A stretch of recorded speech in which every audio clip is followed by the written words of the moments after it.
I am grateful to these people എന്ന് ചോദിച്ചാൽ അങ്ങനെ ആരെയൊക്കെയാ പറയാ? ഒരു വലിയ ലിസ്റ്റ് ആയിരിക്കും. അല്ല, എന്തായാലും അത് എൻ്റെ ഉമ്മയാണ്. അപ്പോൾ ഉമ്മയ്ക്കാണ് ഏറ്റവും വലിയ ആഗ്രഹം ഞാൻ ഒരു ആക്ട്രസ് ആവണമെന്ന്. അപ്പോൾ ഉമ്മ ചെറുപ്പം തൊട്ടേ ഉമ്മ പറയും എൻ്റെ അനുന്ന വീട്ടിൽ വിളിക്കുക, അനുമോൾ ആക്ട്രസ് ആവും. അപ്പോൾ ഉമ്മയ്ക്ക് അറിയില്ല ഞാൻ എങ്ങനെ ആക്ട്രസ് ആവും അറിയില്ല, അല്ലെങ്കിൽ കോഴിക്കോടുള്ള ഒരു ഫാമിലി എങ്ങനെ സിനിമയിലേക്ക് വരും എന്നറിയില്ല. ഞാൻ ഡാൻസ് പഠിക്കാൻ പോയിട്ടില്ല, പാട്ട് പഠിക്കാൻ പോയിട്ടില്ല, എന്തിന് സ്കൂളിൽ പോലും യൂത്ത് ഫെസ്റ്റിവലിനൊക്കെ ഒരാളായിരുന്നില്ല. ഞാൻ ആകെ 4ാം ക്ലാസ്സിൽ പഠിക്കുന്ന സമയത്ത് കഥാകഥനത്തിന് വേണ്ടിയിട്ട് എന്നെ കൊണ്ടുപോയിട്ടുണ്ട് സ്കൂളിൽ നിന്ന്. അന്ന് സെക്കൻഡ് പ്രൈസ് കിട്ടിയിട്ടുണ്ട്. കഥ പറയാ അതിനു വേണ്ടി കൊണ്ടുപോയിട്ടുണ്ട്. അതിൽ എനിക്ക് സെക്കൻഡ് പ്രൈസ് കിട്ടിയിട്ടുണ്ട്. പിന്നെ ഞാനൊരു 7-ലും 8-ലൊക്കെ പഠിക്കുന്ന സമയത്ത് സ്ഥിരം ഒപ്പന കളിക്കാൻ എന്നെ കൂട്ടുമെന്ന് ചോദിച്ചിട്ട് ഞാൻ പോകും. അപ്പോൾ എന്നെ ആരും ഒപ്പന കളിപ്പിക്കൂല, എന്നെ മണവാട്ടിയൊക്കെ പിടിച്ചിട്ട്.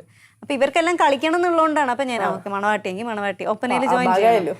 അങ്ങനെ ഞാൻ മണവാട്ടി ആവാറുണ്ടായിരുന്നു എല്ലാ പ്രാവശ്യം. പിന്നെ ഒരു മോണാക്ട് ഉണ്ട്, ആ മോണാക്ടിന് എല്ലാ വർഷവും ആകെ 3 കുട്ടികളെ പങ്കെടുക്കുക. ഫസ്റ്റോ സെക്കൻഡോ തേർഡോ ഏതെങ്കിലും ഒന്നും കിട്ടും. ഇത് ഇങ്ങനെയുള്ളതൊക്കെ ഉള്ളൂ. അല്ലാതെ ഞാൻ അങ്ങനെ എനിക്ക് ആഗ്രഹം ഉണ്ടായിരുന്നു ഡാൻസ് ക്ലാസ്സിൽ പോകണം, പാട്ട് പഠിക്കണം എന്നൊക്കെ. പക്ഷെ അതൊന്നും നടന്നില്ല. പക്ഷെ അതൊക്കെ കഴിഞ്ഞ് പിന്നെ ഒരു റിയാലിറ്റി ഷോ ത്രൂ ആണ് ഞാൻ സിനിമയിൽ വന്നത്. അത് കഴിഞ്ഞ് പിന്നെ ഓഡീഷൻ കുറേ നടക്കാത്ത പടങ്ങളിൽ അഭിനയിച്ചു. കുറേ പടം അപ്പോഴേക്കും പിന്നെ ഫിനാൻഷ്യലി കുറേ സ്ട്രഗിൾ ചെയ്യാൻ തുടങ്ങുമല്ലോ. കുറച്ചുകൂടെ വളർന്നു. പടം നടക്കൂലെന്ന് പറഞ്ഞാലും ഓക്കെ കുഴപ്പമില്ല, ഞാൻ അതിൻ്റെ അഡ്വാൻസ് വാങ്ങിക്കും. അങ്ങനെ ലൈഫ് റൺ ചെയ്തിട്ടുണ്ട്. കാരണം ആ പടത്തിൻ്റെ ഫോട്ടോഷൂട്ടൊക്കെ കഴിഞ്ഞിട്ടുണ്ടാവുള്ളൂ, പക്ഷെ എനിക്കതിൻ്റെ അഡ്വാൻസ് കിട്ടും. പക്ഷെ ആ പടം നടക്കൂലെന്ന് ചിലപ്പോൾ എനിക്ക് തന്നെ മനസ്സിലാവും. കുഴപ്പമില്ല, അടുത്ത പടം. അങ്ങനെ എത്രയോ പടങ്ങൾ റിലീസ് ചെയ്യാത്ത കുറേ പടങ്ങളുണ്ട്. അപ്പോൾ ഉള്ളിൽ നമുക്കൊരു വിഷമം വരാൻ തുടങ്ങുമല്ലോ. നല്ല പടം ചെയ്യണം, ഒരു സിനിമയെങ്കിലും ആളുകൾ കാണുന്ന ഒരു സിനിമ. എൻ്റെ ഏറ്റവും വലിയ ഡ്രീമായിരുന്നു അത് ദൃശ്യം ഷൂട്ട് തുടങ്ങുന്നതിൻ്റെ 2 ദിവസം മുന്നെയാണ് എന്നെ സെലക്ട് ചെയ്യുന്നത്. അപ്പോൾ അതുവരെ ഓഡീഷൻ കുറേ കുട്ടികൾ പോയിട്ടുണ്ടായിരുന്നു ഈ ക്യാരക്ടർ ചെയ്യാൻ വേണ്ടിയിട്ട്. അപ്പോൾ 2 ദിവസം മുന്നെയാണ് ജിത്തു സാർ ഇങ്ങനെ എൻ്റെ ഫോട്ടോ കണ്ടിട്ട് ഓഡീഷന് വിളിക്കുന്നത്. അതും ഏതോ ഒരു തമിഴ് പടത്തിൻ്റെ ഒരു ഫോട്ടോ കണ്ടിട്ട്. അങ്ങനെ ഞാനപ്പോൾ ആ സമയത്ത് ചെന്നൈയിലാണ്, ഞാനും എൻ്റെ പേരൻസും ഞങ്ങൾ 3 പേരും കൂടെ ഇല്ലാത്ത പൈസയ്ക്ക് ഫ്ലൈറ്റ് ടിക്കറ്റ് എടുത്ത് കൊച്ചിയിലേക്ക് കടം മേടിച്ച കാശുണ്ട് വന്നേ. എന്നിട്ട് കാരണം ഇന്ന് തന്നെ വരണം എന്ന് പറഞ്ഞു.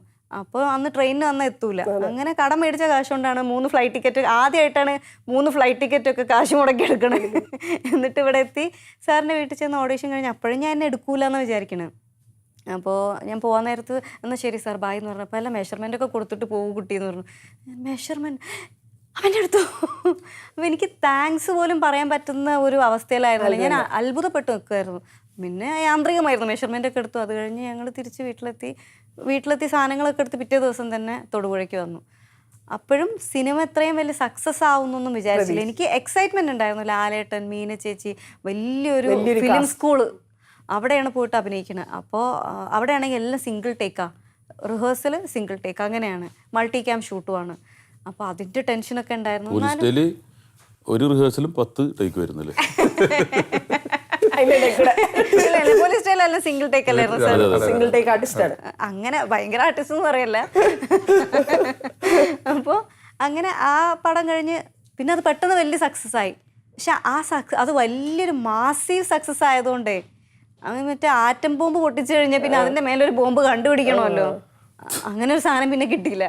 അതൊരു അൻസിബ പറഞ്ഞാൽ ഓർക്കണ്ട്, ഇനി ഒരു മണിരത്നം ഫിലിമോ ഒരു രാജമൗലി മൂവിയൊക്കെ അഭിനയിക്കണം ദൃശ്യത്തിന് ഓർക്കണം. കാരണം അതിന്റെ ദൃശ്യം എന്ന് പറഞ്ഞാൽ എത്ര ഭാഷകളിലേക്ക് പോയതാണ്. ഞാൻ എന്നെ പുകഴ്ത്തി പറയാൻ വേണ്ടി പറയല്ല, ആ പടത്തിന്റെ വാല്യൂ ആണത്. ഇത് കൊറിയയിലേക്ക് എടുത്തു, മലേഷ്യൻ ലാംഗ്വേജ്, അങ്ങനെ പല ലാംഗ്വേജിൽ പോയി, ഇത് വേറെ ലെവലിൽ പോയി. അപ്പോൾ എൻ്റെ അടുത്ത് എന്നെ കൺസിഡർ ചെയ്യുന്ന ആൾക്കാരെപ്പോഴും അടുത്ത പടം ഏതാ, അപ്പോൾ ഞാൻ പടത്തിൻ്റെ പേര് ഓക്കെ എന്ന് വെച്ചാൽ അതിൻ്റെ മുകളിലോട്ടുള്ളൊരു പടമായിട്ട് അവർ കൺസിഡർ ചെയ്യുന്നില്ല. അപ്പോൾ എന്ത് ചെയ്യും, ബേസിക്കലി ഈ ആർട്ടിസ്റ്റിനൊരു വാല്യൂ കുറച്ച് കാണാൻ തുടങ്ങും. അപ്പം അങ്ങനെ എന്നെ വാല്യൂ കുറച്ച് ഒരുപാട് പേര് കണ്ടിട്ടുണ്ട്. പക്ഷെ അങ്ങനെയൊന്നും അല്ലാതെ എന്നെ ഒരു കൊളീഗായിട്ട് എനിക്ക് അവരുടേത് തന്നെ വാല്യൂ തന്നിട്ടുള്ള വലിയ ആർട്ടിസ്റ്റുണ്ട്. ഇപ്പം മമ്മൂക്കയൊക്കെ നമ്മളടുത്ത് സംസാരിക്കുമ്പോൾ സുഹൃത്തിനെ പോലെ സംസാരിക്കുക, അതിൻ്റെ ആവശ്യം മമ്മൂക്കാക്കില്ല, ലാലേട്ടനില്ല. അപ്പോൾ ഏറ്റവും കൂടുതൽ അവരുടെ അടുത്ത് നിന്നാട്ടോ അത് കണ്ടുപിടിക്കേണ്ടത്. കൂടെ ഉള്ളവരെങ്ങനെയാണ് സ്നേഹിക്കേണ്ടത്. ഗിവ് ആൻഡ് ടേക്ക് ആണ് റെസ്പെക്ട് എപ്പോഴും. ഞാൻ വലിയ ആളാണ്, ഇവര് ചെറിയ ആളാണ്, അങ്ങനത്തെ ഒരു സാധനമേ ഇല്ലാത്ത, അങ്ങനെ ഇല്ല. മമ്മൂക്ക, ലാലേട്ടൻ, സുരേഷ് ഏട്ടൻ, ഇവർക്ക് ആർക്കും ഇല്ല.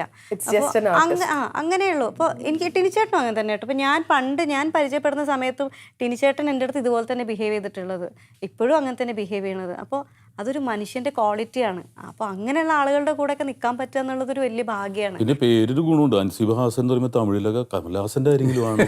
അങ്ങനെ എൻ്റെ അടുത്ത് ചോദിക്കാറുണ്ട്. അത് നിങ്ങളെ വെറുതെയിട്ടാന്ന് തോന്നുന്നു. എന്റെ ഈ ഫേസ്ബുക്കിലൊക്കെ കുറെ പേര് വന്ന് കമന്റ് ഇടും. കുറെ പേര് ഈ നോർത്ത് ഇന്ത്യൻസ് ഒക്കെ വന്നിട്ട് അൻസിബാജി ആപ്കാ പിതാജി ഹേ കമൽഹാസൻ ജി. അപ്പൊ ഞാൻ ചില സ്ഥലത്ത് ഇംഗ്ലീഷിൽ എഴുതുമ്പോൾ അത് തന്നെയല്ലേ വരുള്ളൂ. സ്പെല്ലിംഗ് കറക്റ്റ് ആണ്.